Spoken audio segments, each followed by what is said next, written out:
Friends, welcome to వనీ వంటిల్లు. ఈరోజు వనీ వంటిల్లో వాంగీబాత్ ఎలా తయారు చేసుకోవాలో చూద్దాము. ఇది చాలా ఈజీగా సింపుల్గా తయారు చేసుకోవచ్చు, మరియు టేస్టీగా కూడా ఉంటుంది.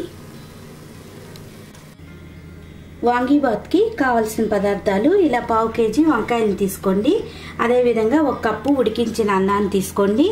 కొత్తిమీర, ఆకు, యాలకులు, 5-6 మిరియాలు, 4 లవంగాలు, 2 కొంచెం చిన్న చెక్క, పచ్చిమిరపకాయలు, కొద్దిగా జీడిపప్పు, 1 టీ స్పూన్ నువ్వులు, 1/2 టీ స్పూన్ ధనియాలు, 1 టీ స్పూన్ కొబ్బరి, 1/2 టీ స్పూన్ జీలకర్ర, అదేవిధంగా పల్లీలు, 2 టేబుల్ స్పూన్స్ పల్లీలు, మీ స్పైస్ని బట్టి ఎండుమిరపకాయలు, నేను 4-5 తీసుకున్నాను ఎండుమిరపకాయలు, అదేవిధంగా 1/2 టీ స్పూన్ పసుపు, తాలింపుకి ఆవాలు, జీలకర్ర, కరివేపాకు, శనగపప్పు, మినప్పప్పు. ఇప్పుడు తయారీ విధానం టేస్ట్ రుచికి తగినంత సాల్ట్. ఇప్పుడు తయారీ విధానం చూద్దాం. వంకాయల్ని ఈ సైజు ముక్కలుగా కోసుకుని నీళ్ళలో వేసేసుకోండి.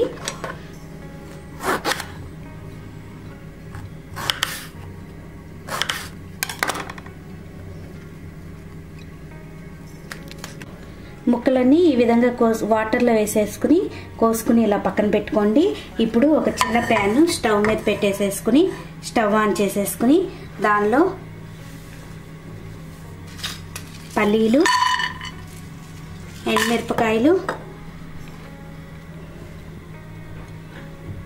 ధనియాలు, నువ్వులు వీటన్నిటిని కూడా వేసేసి మనం వేయించుకోవాలి.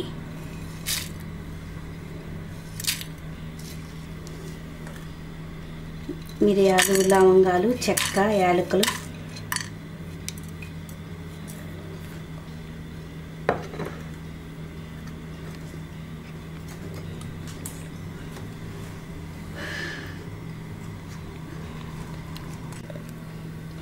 ఇలా వేగాక కొబ్బరిని కూడా వేసేసి లాస్ట్లో 1 సెకండ్ వేయించేసేసి దాన్ని కూడా వేయించేసేసుకుని పక్కన పెట్టేసేసుకోండి.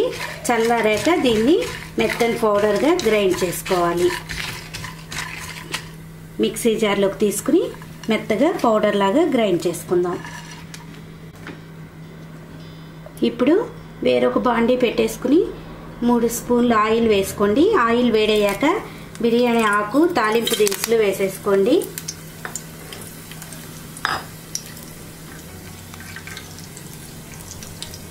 తాలింపు వేగాక కరివేపాకు, అదేవిధంగా జీడిపప్పు, పచ్చిమిరపకాయలు,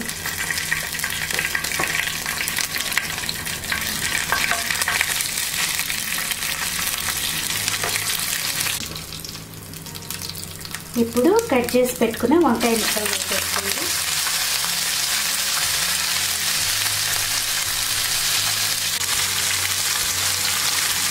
వంకాయ ముక్కలు వేసుకున్నాక కొద్దిగా సాల్ట్ వేసేసుకోండి.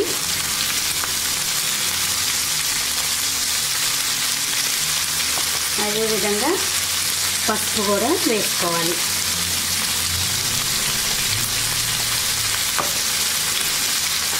ఒకసారి కలిపేసుకుని మూత పెట్టేసేసి ఈ వంకాయ అంతా కూడా ఫ్రై అయ్యే వరకు వేయించుకోవాలి.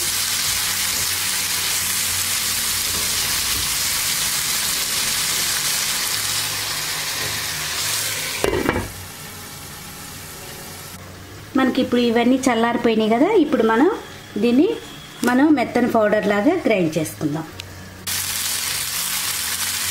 వంకాయ మనకి కొంచెం వేగాలి.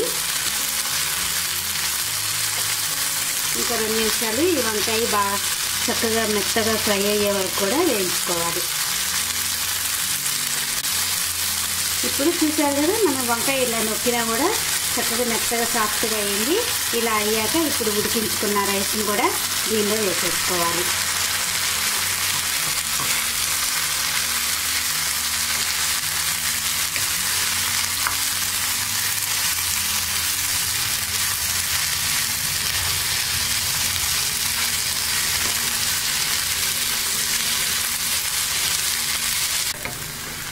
ఇప్పుడు మొత్తం రైస్ అంతా కూడా చక్కగా ఈ వంకాయతో కలిసిపోయింది కదా. ఒక నిమిషం వేగాక ఇప్పుడు మనం పౌడర్ చేసి పెట్టుకున్న ఈ మసాలా పౌడర్ని కూడా వేసేసుకోవాలి.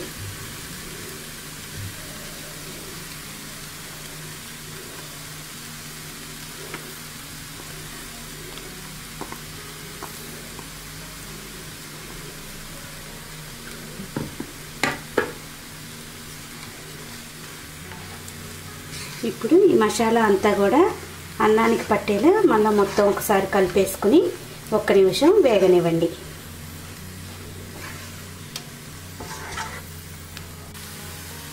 ఈ మసాలాతో కూడా చక్కగా వేగిపోయింది. ఇప్పుడు మనం దించబోయే ముందు ఈ సన్నగా కట్ చేసి పెట్టుకుని కొత్తిమీర వేసేసుకుంటే మనకి ఈ టేస్టీ అయిన వాంగీబాత్ రెడీ అయిపోతుంది. ఇది చాలా టేస్టీగా ఉంటుంది. ఒకసారి మొత్తం కలిసేలా ఒక్కసారి కలిపేసేసుకుని స్టవ్ ఆఫ్ చేసేసుకోండి.